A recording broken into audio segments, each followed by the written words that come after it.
I don't think it's an exaggeration to say that this very well could get Sunraku killed, and I'm not talking about simply in the game. That might happen too. I'm talking about real life. I think we're about to witness the change of Shangri-La Frontier being the best video game anime, the best adventuring show you could ask for, and it turning into this survival horror thriller where Sunraku's desperately, secretly trying to build a new life as Pencil tries to murder his bitch ass. I think there was enough of a justifiable way, even if I think she would have been overreacting. Our boy having a new party, building into the big bad wolf quest. Hey, he helped Pencil with the Weathermon stuff. It's okay, right? It's okay that he had another party figuring out, potentially even beating a unique monster. Is what it is. That same party is now involved in not one, but two. Two out of the 7 unique bosses that currently, once they're gone for good. He forgot to disband his party, and because of that, the greatest fast travel known to man brought their bitch ass over, and he's like, oh shit, like, this is a really good party for the fight, mind you. But at some point, this might be the reason our boy logs out of SLF to go play the video game with Costco, because Pencil's gonna randomly stumble in and be like, hey, so I heard a little rumor.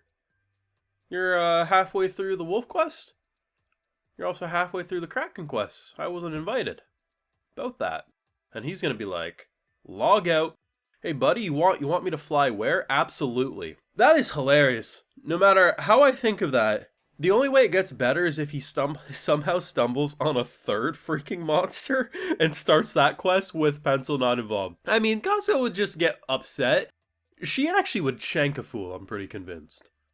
That's glorious. Of course, if you want to support more work, see my full thoughts on this greatness, we got the Patreon, full live reactions available exclusively over there if you're so interested. So, very enjoyable episode. Not what I was expecting. I think next week will be much, much better. Not to say that this was a bad episode, but I just think the fight that they're building into looks really cool. There was a moment that had me concerned, though. I've made it very apparent that I think he is, Sunraku, that is a very, how to put this nicely, bad pet owner. He has whipped a mule into the pits of hell multiple times.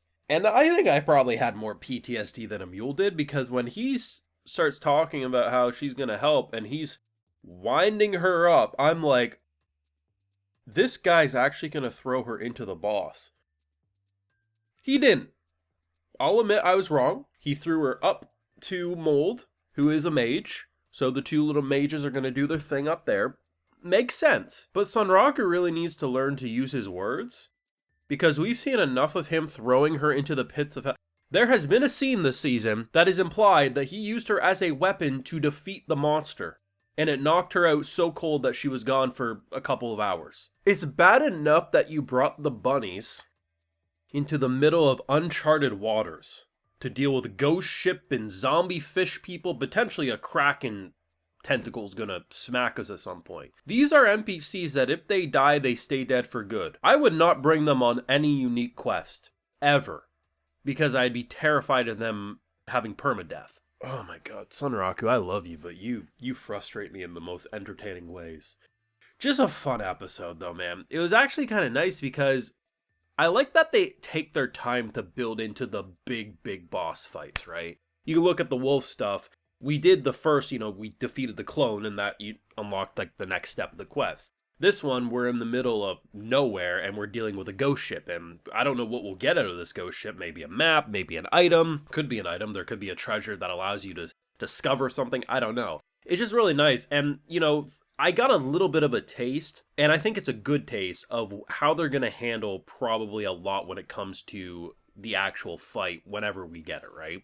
Even if we don't see it this season, right? There was 3D in this episode, especially when it came to the boats, but we got enough aerial-based shots. We see the crossbows. We see a lot of different things at play, and you're starting to be able to piece together, at least I can in my mind, how probably things are going to look, especially if you've played video games. You know how water-based fights usually work. One of the ones I like to think about is stuff like Zelda, especially in Skyward Sword. There was a fight where you fight like a big octopus-looking creature. Actually, really cool fight. I like that one a lot. I definitely think it's going to turn into water-based combat at some point with very few pieces of platform left for them to obviously stand on. Either way, it's going to look really, really cool. And while I definitely think the show has changed a lot this season, it still does feel like Shangri-La. We used to have a lot more SLF theater, a lot more downtime, but it feels like more experienced gamers really diving deeper into this world and really getting accustomed. And I like that they constantly do callbacks to things, whether it's been long forgotten, like, oh, he's using that, big two-handed, almost greatsword that we haven't seen, since a fight early in the season, right? Or in this case, we're tying back to his new attribute, the Fool, and how it's basically like an all-you-can-use buffet of skills, right? Those things go a long way to remind you that this is really, really well done. This is something that not only do you want to play because it just looks fun, it actually feels well developed. The one thing I'm actually interested in, if we got blessed to actually see so many seasons, say we get to the point where all 7 of the Colossals are dead, destroyed, done for good. You would assume, naturally, the game developers would then introduce the next set of bosses or whatever. My gut impression has always been, though, that yes, they are a one-time fight, but most likely, once all 7 have been destroyed, and if that leads into like a big fight of some sort, whether that involves all the players, who knows? Most likely the game will then respawn the 7 Colossals. That's always been my gut impression, that yes, they're a one-time for now, but most likely when the next set of whatever happens, that's probably what's going to occur, that you can go back and do their quests. It's just, they'll no longer be special just because they've already been done. That's always been my gut impression. Some people disagree with that, but that's how I've always felt because it feels like the natural and right thing to do for an online game such as this. Either way, though, our boy's probably dead, and not in the game. He'll be fine in the game, but while he does have the ability to pick his party, it's just, imagine putting yourself in his previous party's shoes. You randomly pick up the phone one day and you're talking, or you hear rumblings in the street, and you hear about it's like, imagine you're a kid, right? And your parent just immediately replaced you with the new kid he found. And you're like, how did this happen? And one of the people who's involved in this entire dilemma probably has an anger issue that might shoot you in the neck.